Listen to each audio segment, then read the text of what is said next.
Bonjour, je m'appelle Adele Onyango, je viens du Kenya.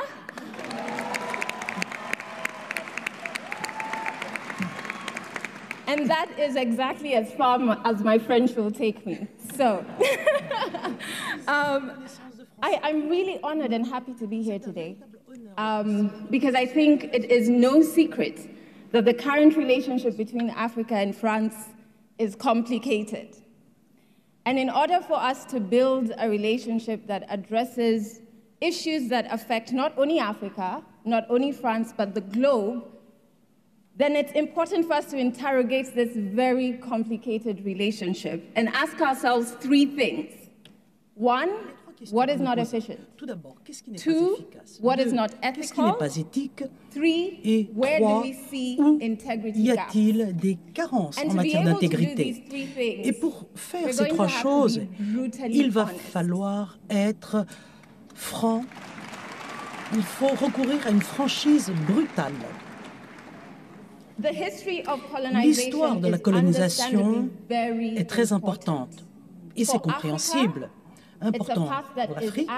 Pour l'Afrique, c'est un passé qui est douloureux, aussi douloureux qu'il est destructeur. Les effets de la colonisation, nous les ressentons encore aujourd'hui, pas seulement d'un point de vue économique, mais d'un point de vue intersubjectif. Nous, les Africains, nous ressentons tous les jours la douleur de la colonisation. Alors, l'absence d'une reconnaissance forte, claire de la douleur du continent sur ce passé destructeur débouche sur un scepticisme. Et l'absence d'action qui porterait cette reconnaissance est également un gros problème dans la relation actuelle entre la France et l'Afrique.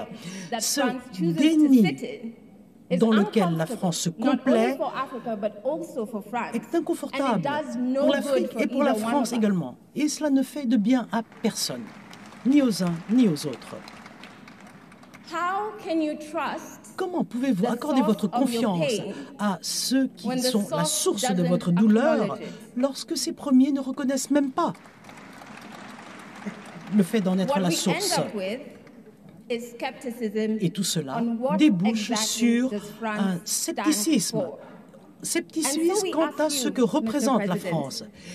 C'est pourquoi, Monsieur le Président, nous vous posons la question. Quelle peut être la force d'une relation construite sur la douleur, le scepticisme et l'absence de confiance? Quelle peut véritablement être cette relation? Nous, pas seulement notre équipe ici, mais nous tous dans cette salle et les 5000 personnes qui ont aidé à élaborer ce rapport, sans parler de tous les millions qui sont sur le continent et hors du continent, eh bien, nous voulons tous un engagement de votre part, que vous vous joindrez à nous pour éradiquer la France-Afrique. C'est une domination injuste à laquelle il faut mettre un terme.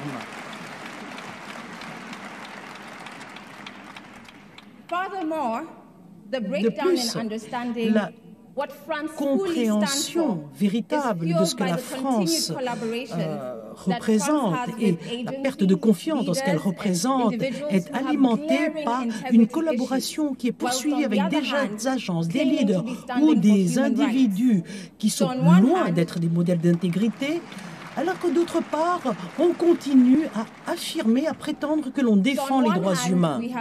Alors d'une part, nous avons la France qui continue à parler de racisme, de domination, d'exploitation. Mais d'autre part, elle continue à donner des leçons de démocratie.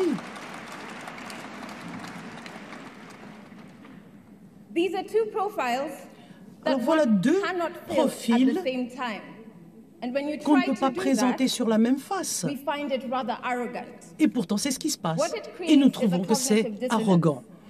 Cela crée une dissonance, une dissociation cognitive qui est très inconfortable parce qu'il y a deux valeurs en conflit. Non seulement ce n'est pas logique, mais en plus, ça ne tient pas la route. Et enfin, ça engendre une perception négative.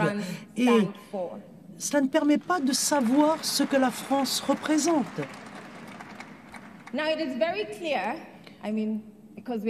Il est évident, parce que nous sommes tous ici, il est évident que la relation actuelle est déséquilibrée. Elle n'est pas collaborative. Et dans certains cas, elle revient de l'exploitation.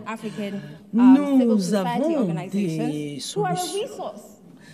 solutions construites sans la contribution de la société civile africaine, qui peut être une ressource pour comprendre les problèmes, pour trouver des solutions qui soient applicables de manière efficace sur le terrain et qui pourraient même être adoptées par la France. N'oublions pas que nous qui voulons réparer et changer cette relation, il y en a aussi qui tirent profit de ce système dysfonctionnel, qu'il s'agisse d'industries privées françaises sur le continent qui n'ont pas des pratiques très éthiques, ou alors des individus corrompus ou des groupes corrompus, aussi bien français qu'africains. Alors cela et l'absence d'une condamnation publique forte alimentera bien évidemment le scepticisme. Alors cette interrogation franche est un premier pas indispensable pour, de même que les forces et les faiblesses de la relation actuelle. Et de cela dépendra la réussite ou l'échec de notre relation future. Mais nous ne vous disons pas seulement ce qui ne marche pas. Nous cherchons une solution. Contrairement aux chefs d'État que vous rencontrez habituellement, et nous savons parfaitement ce à quoi vous devez vous engager aujourd'hui. Et nous savons quelle est la voie à suivre et comment y parvenir. Et c'est cela que mon collègue Arthur va vous présenter. Arthur.